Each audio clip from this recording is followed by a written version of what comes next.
Hello పిల్లలు, ఎలా ఉన్నారు అందరూ? అవును, మీ అందరికీ చలి పుడితే మీరందరూ ఏం చేస్తారు? జాకెట్స్ వేసుకుంటారు కదా.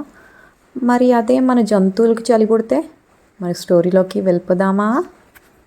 ఒక దట్టమైన అడవుల్లో మంచు కురుస్తూ ఉంటుంది.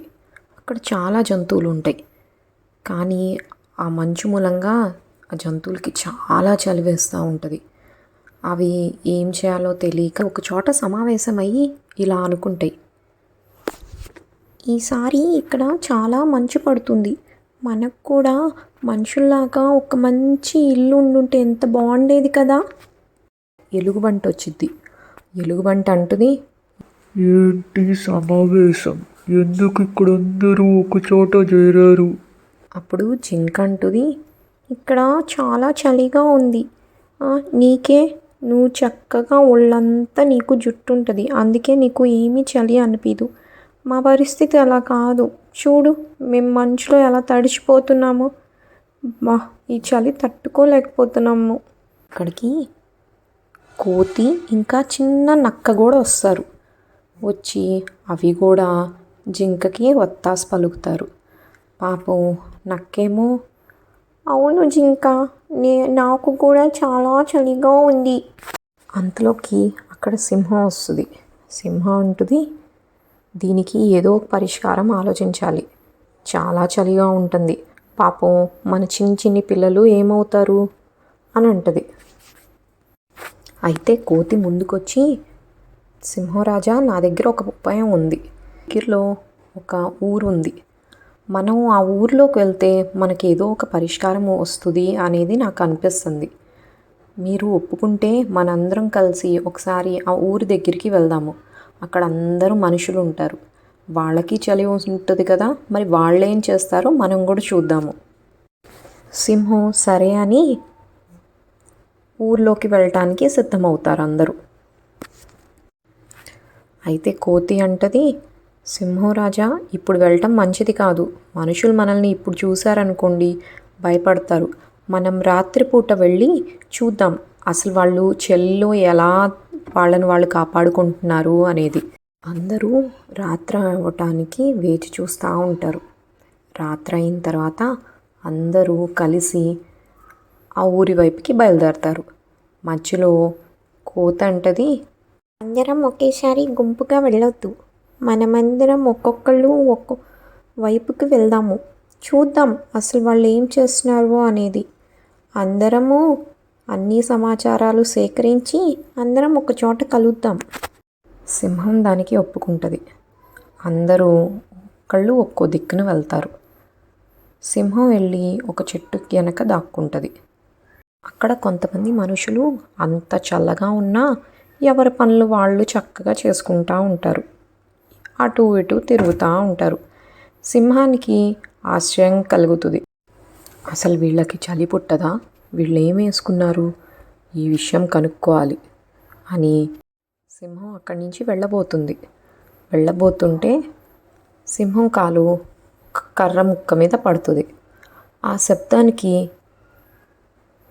అక్కడున్న జనాలందరూ చూస్తారు అసలు శబ్దం ఎక్కడి నుంచి వస్తుందా అనేది. కానీ చీకట్లో ఎవరికి ఏమీ అర్థం కాదు. సింహం అక్కడి నుంచి వెళ్ళిపోతుంది. కొంత దూరం వెళ్ళిన తర్వాత అక్కడ మిగతా జంతువులు కూడా వస్తారు. అవన్నీ చూసి అన్నీ చెప్తారు. అందరూ ఒకటే చెప్తారు, మనుషులంతా ఏదో వేసుకున్నారు, దానివలన వాళ్ళకి చలి పుట్టట్లేదు అని. అందరూ బాగా ఆలోచిస్తారు, అసలు ఏమై ఉంటుంది, మనకే ఇంత చలిగా ఉందే, వాళ్ళకి ఎందుకు ఇంత చలిగా లేదు అని. సరే అని వాళ్ళందరూ మళ్ళీ ఒక చోట సమావేశం అవుతారు. సమావేశమైతే ఎవరికి తోచింది వాళ్ళు చెప్తూ ఉంటారు. కోతి అంటది, మనం రేపు వెళ్ళిపోయి మనుషుల్ని అడుగుదాము అంటది. దాంతో ఎలుగుబంట అంటది, మనుషుల్ని మనమెలా అడుగుతాము, మనుషులేమన్నా మనకి చెబుతారా సమాధానము? జింక అంటది, ఒకసారి వెళ్తే కదా మనకి తెలిసేది అసలు వాళ్ళు మనతో మాట్లాడతారో లేదో అనేది. కుందేలంటది, ఈ ఉపాయం ఏదో బాగుంది, నేను కూడా వెళ్తాను. అందరూ సరే అనుకొని వెళ్దాం అనుకుంటారు. మర్నాడు పొద్దున్నే లేచి అందరూ ఆ ఊరి వైపుకి వెళ్తారు. ముందుగా ఆ ఊరిలోకి ఒక జింక వెళ్తే అక్కడ ఉన్న పిల్లలందరూ ఆ జింకతో ఆడుతూ ఉంటారు. జింక ఎంత చెప్పినా వినరు. ఇంకా జింక చేసేదేం లేక వెనక్కి వచ్చేస్తుంది. వెనక్కి వచ్చేసి అందరికీ చెప్తుంది. అందరూ గట్టిగా నవ్వుతారు. ఆ తర్వాత అక్కడికి ఒక పులిపిల్ల వచ్చింది. పులిపిల్ల వచ్చి, నాన్న నాన్న నేను వెళ్తాను నాన్న, నన్ను చూసి వాళ్ళందరూ భయపడతారు, అప్పుడు నేను విషయమంతా వాళ్ళకి చెప్పేస్తాను అని అంటది. సరే అని ఆ పులి ఇంకా సింహం సరే నువ్వు వెళ్ళు అని అంటారు. ఆ పులి పిల్ల వెళ్ళంగానే అక్కడ ఉన్న పిల్లలందరూ దాని చుట్టూ తిరుగుతారు. పులిపిల్ల చాలాసేపు ఆ పిల్లలతో ఆడుతుంది. వాళ్ళకి చెప్పడానికి ప్రయత్నిస్తుంది, కానీ ఎవ్వరూ ఆ పులిపిల్ల మాట వినరు. ఇంకా కొంతమంది అయితే ఆ పులిపిల్ల మీద కూర్చొని అటు తిరగటం ఇటు తిరగటం, పాపం తను వాళ్ళని మోయలేక భయపడుతూ మళ్ళీ అడవిలోకి పరిగెత్తిద్ది. అమ్మ బాబాయ్, నేను పులి పిల్లని అని కూడా లేకుండా నాతో రాక్ అండ్ రోల్ ఆడేసుకుంటున్నారు ఈ పిల్లలందరూ. ఏంటో ఈ మనుషులు కొంచెం కూడా భయం లేకుండా పోయారు. ఈసారి అక్కడ నక్కపిల్ల వెళ్తుంది. నక్కపిల్ల చాలా తెలివైంది. అది వెళ్ళి ఆ మధ్యలో ఊరి మధ్యలోకి వెళ్ళిపోయి గట్టిగా అరుస్తుంది. అప్పుడు అక్కడ చుట్టుపక్కల ఉన్న మనుషులందరూ ఒక్కసారిగా ఉలిక్కిపడి ఆ నక్కపిల్ల వైపు చూస్తారు. నక్క పాపం చిన్నదయ్యేసరికి మొదట్లో అందరూ దాన్ని చూసి భయపడినా తర్వాత ఎవరి పనులు వాళ్ళు చూసుకుంటూ ఉంటారు. నక్క ఇంకా చేసేదేం లేక మళ్ళీ అడవిలోకి వెళ్ళిపోతుంది.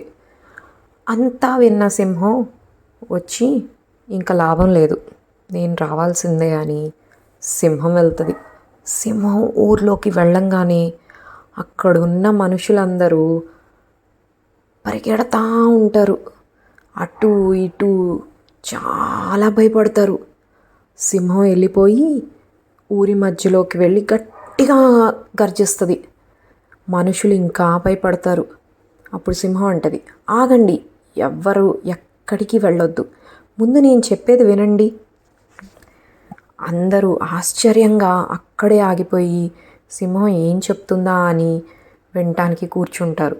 అప్పుడు సింహం అంటది, మీరు భయపడొద్దు, మాకు ఒక చిన్న సమస్య వచ్చింది, మీ మనుషులే దాన్ని తీర్చగలరు, నేను ఎవరిని తినను, అడవిలో చాలా చల్లగా ఉంది, మీకు ఇళ్ళులు ఉన్నాయి కదా, మీరు బాగా చలిగా ఉన్నప్పుడు దాంట్లోకి వెళ్ళిపోవచ్చు, కానీ మేము అడవిలోనే ఉండాలి, మా పిల్లలు కూడా అడవుల్లోనే ఉండాలి, పాపం చాలా కష్టపడుతున్నారు చలిలో, మీరు చలి పుట్టకుండా ఎంత చలి పుడుతున్నా మీ మనుషులకి కొంచెం కూడా చలి అనిపించలేదు, ఎందుకలా అంటే ఒక బాబు ముందుకొచ్చి, ఇదంతా ఈ స్వెటర్స్ మూలంగా, చూసావా మా స్వెటర్సు, జాకెట్సు, పైన క్యాప్సు, మఫ్లర్సు, వీటి వల్ల మాకెవ్వరికీ చలి పుట్టదు. సింహం ఆశ్చర్యంగా చూస్తుంది. అప్పుడు ఆ చిన్ని బాబు అంటాడు, ఇవన్నీ వచ్చింది కూడా మీ జంతువుల నుంచే అని అంటాడు. సింహం అంటది, మీరు కొన్ని స్వెటర్స్ మాకు ఇవ్వగలరా, ఇక్కడ చాలా చల్లగా ఉంటుంది. సరే అని అక్కడున్న పిల్లలు ఒక బ్యాగ్ తీసుకొని దాంట్లో వాళ్ళ ఇంట్లో ఉన్న స్వెటర్స్ అన్నీ దాంట్లో వేసి ఆ సింహానికి వచ్చి ఇస్తారు. అక్కడ ఉన్న జంతువులన్నీ ఒక్కొక్క స్వెటర్ తీసుకొని వేసుకుంటుంది. అది వేసుకోగానే చాలా వేడి అనిపిస్తుంది. జంతువులందరూ ఆ పిల్లలకి ధన్యవాదాలు చెప్తారు. ఇంకప్పటి నుంచి ఆ ఊళ్ళో వాళ్ళు ఆ జంతువులు ఇద్దరు కలిసిమెలిసి ఉంటారు.